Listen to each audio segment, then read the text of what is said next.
Assalamualaikum warahmatullahi wabarakatuh. Hai, perkenalkan nama saya Maina Janelawati. Saya dari SIG Angkatan 2022. Pada kesempatan kali ini saya akan menjelaskan tentang hasil praktikum PG Web, yakni dengan materi PHP. Apa itu PHP? PHP adalah bahasa pemrograman open source yang umumnya digunakan untuk membangun aplikasi web dinamis dan interaktif. PHP dapat dijalankan pada server web dan dikombinasikan dengan HTML, CSS, dan JavaScript untuk membuat halaman web yang dinamis. PHP memiliki beberapa keunggulan, contohnya seperti pemrograman ini bersifat gratis dan juga open source, yakni sumber terbuka, sangat mudah dipelajari dan dianggap sebagai salah satu bahasa pemrograman yang paling mudah untuk dipelajari oleh pemula. Selain itu, PHP memiliki kemudahan integrasi dengan teknologi web lainnya seperti HTML, CSS, dan JavaScript, dan lain sebagainya. Oke, langsung saja pada kesempatan ini saya akan menjelaskan dua penugasan yang telah dilakukan, yakni menampilkan tabel atau menampilkan database yang ada di localhost kita.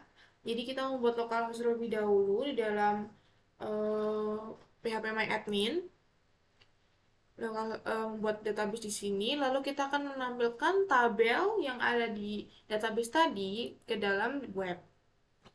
Selanjutnya ada kita menambahkan input atau menambahkan database ke dalam phpMyAdmin kita atau ke database kita. Dan untuk yang pertama adalah menampilkan tabel database kita. Ini itu pada digunakan ini. Untuk yang pertama adalah ini tuh penyesuaian antara database kita agar kita dapat mengakses database kita, yakni dengan ini username, username, dan password, dan juga DB name. Ini adalah database yang kita buat, nama database kita, dan melakukan koneksi menggunakan pengaturan tadi, server, username, password, dan DB name.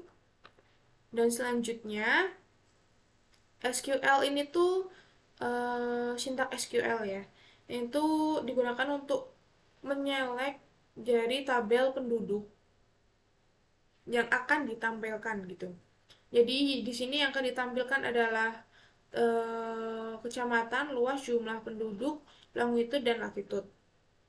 Nah, ini tuh untuk membuat tabelnya, untuk menampilkan tampilannya. Nah, untuk memanggil datanya, kita menggunakan pada bagian ini, yaitu output data of each row. Jadi, setiap data itu akan ditampilkan pada row yang berbeda sesuai dengan namanya, seperti jumlah penduduk, ya ditampil jumlah penduduk, dan longitude, latitude, dan lain sebagainya. Dan ketika ini dijalankan, ini tuh akan muncul atau akan tertampil seperti bagian ini. Jika di database ini tuh longitude dan latitude berada di tengah ya. Dan terus di sini kenapa di belakang? Ini tuh juga dapat diatur pada bagian ini. Penambahan ini longitude dan latitude ada di bagian bawah ya, atau di bagian paling akhir. Makanya dia akan tertampil di bagian akhir pula pada web kita. Oke, selanjutnya adalah penambahan database itu tuh menggunakan dua file, yakni input dan juga tambah. Untuk input ini tuh digunakan untuk eh, membuat si tampilannya ya, atau kata lainnya UI-nya, yakni untuk membuat si tampilan ini semua itu menggunakan input. Nah, untuk input ini itu berisikan seperti ini label input tadi seperti label nama atau dan kotakan yang dapat kita isi. Nah, untuk nama dari for, ID dan name itu disesuaikan dengan database yang telah kita buat ya.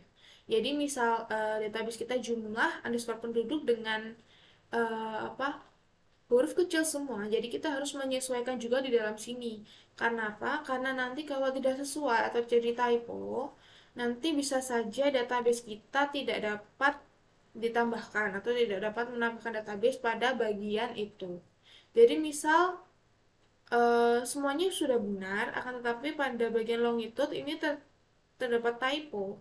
Nah, pada bagian lainnya ini nanti dapat terisi, akan tetapi pada bagian longitude nanti bakalan tidak dapat terisi atau tidak dapat ditambahkan di dalam database.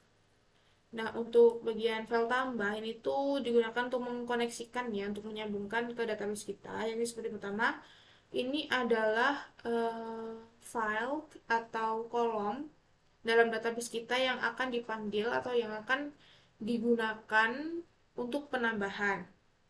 Ini sama halnya, ini tuh cuma ini. Nama jumlah underscore penduduk ini juga disamakan seperti database kita, sama halnya dengan input tadi. Tidak boleh berbeda. Nah, untuk ini adalah penyesuaian atau setting untuk menghubungkan tadi dengan dbname pgweb underscore 8. Dan ini adalah koneksinya menggunakan server, username, password, dan dbname sama halnya dengan tabel tadi.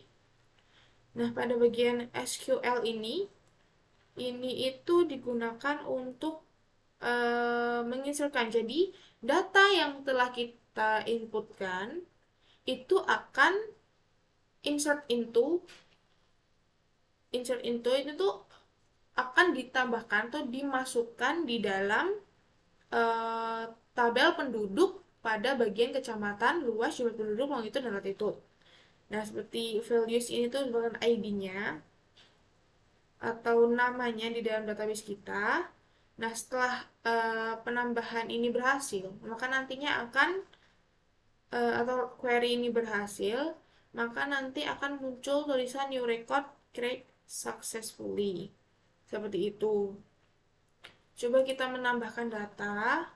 Ini nih saya telah mencoba ya, ini data ini tuh saya tambahkan sendiri. Saya nyoba. Coba kita kecamatan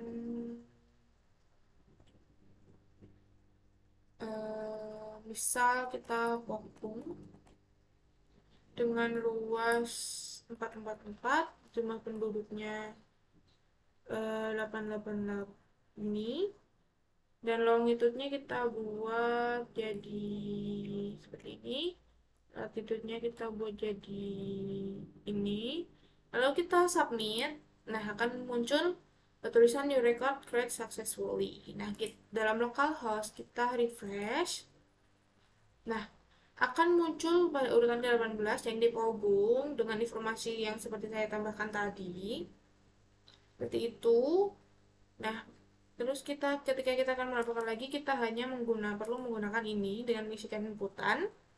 Seperti itu, maka akan langsung tertambah di dalam database kita.